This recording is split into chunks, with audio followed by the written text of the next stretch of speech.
Mega ఫ్యామిలీలో చిరు పవన్ తర్వాత ఆ రేంజ్ లో క్రేజ్ ఉన్న hero Ram Charan. Mega power star గా వరుస విజయాలతో దూసుకుపోతున్న రామ్ చరణ్ గురించి ప్రత్యేకంగా చెప్పాల్సిన పని లేదు. చిరుత మూవీతో టాలీవుడ్ లోకి ఎంట్రీ ఇచ్చిన రామ్ చరణ్ ఆ తర్వాత మగధీర మూవీతో ఇండస్ట్రీ హిట్ కొట్టాడు. ఇక దర్శక ధీరుడు రాజమౌళి డైరెక్షన్ లో వచ్చిన RRR మూవీతో గ్లోబల్ స్టార్ అయ్యాడు. ఏడాది క్రిస్మస్ కానుకగా ఆయన నటించిన గేమ్ చేంజర్ మూవీ ఆడియన్స్ ముందుకు రానుంది. అయితే మేకర్స్ ఈ మూవీ విషయంలో కాస్త వెనకడుగు వేసినట్లు తెలుస్తుంది. స్టార్ డైరెక్టర్ శంకర్ ఈ మూవీని తెరకెక్కిస్తున్నారు. దిల్ రాజు నిర్మాతగా వ్యవహరిస్తున్న ఈ మూవీలో బాలీవుడ్ హీరోయిన్ కియారా అద్వానీ నటిస్తోంది. క్రిస్మస్ కానుకగా గేమ్ చేంజర్ మూవీని రిలీజ్ చేస్తామని నిర్మాత దిల్ రాజ్ ఇదివరకే అనౌన్స్ చేశారు. వినాయక చవితికి సెకండ్ సాంగ్ ను కూడా విడుదల చేస్తామన్నారు. కానీ ఏం జరిగిందో తెలియదు. కానీ ఆ సాంగ్ పై ఇప్పటికే అప్డేటే రాలేదు. ఇక సినిమా కూడా వాయిదా పడినట్లు తెలుస్తుంది.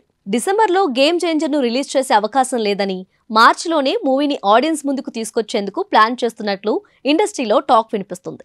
గత 2 ఏళ్ల నుంచి గేమ్ చేంజర్ మూవీ షూటింగ్ జరుగుతూనే ఉంది. అయితే ఈ మూవీ రిలీజ్ డేట్ పై ఇప్పటికీ క్లారిటీ రాలేదు. డిసెంబర్ నెలలో రిలీజ్ కావాల్సిన మూవీ మార్చిలో వస్తుందనే బ్యాడ్ న్యూస్ విని చరణ్ ఫ్యాన్స్ బాధపడుతున్నారు. ఒక రకంగా చెప్పాలంటే రామ్ చరణ్ అభిమానుల్లో అసహనం కూడా పెరిగినట్లు అనిపిస్తుంది. కమల్ హాసన్ నటించిన భారతీయుడు 2 ఫ్లాప్ కావడం వల్లే డైరెక్టర్ శంకర్ గేమ్ చేంజర్ మూవీపై ఫోకస్ పెట్టినట్లు తెలుస్తుంది. అయితే ఈ మూవీ రిలీజ్ పై దిల్ రాజ్ నుంచి ఇంకా క్లారిటీ రాలేదు. మరి ఆయన చెప్పే మాట కోసం మెగా ఫ్యాన్స్ ఎంతగానో ఎదురు చూస్తున్నారు.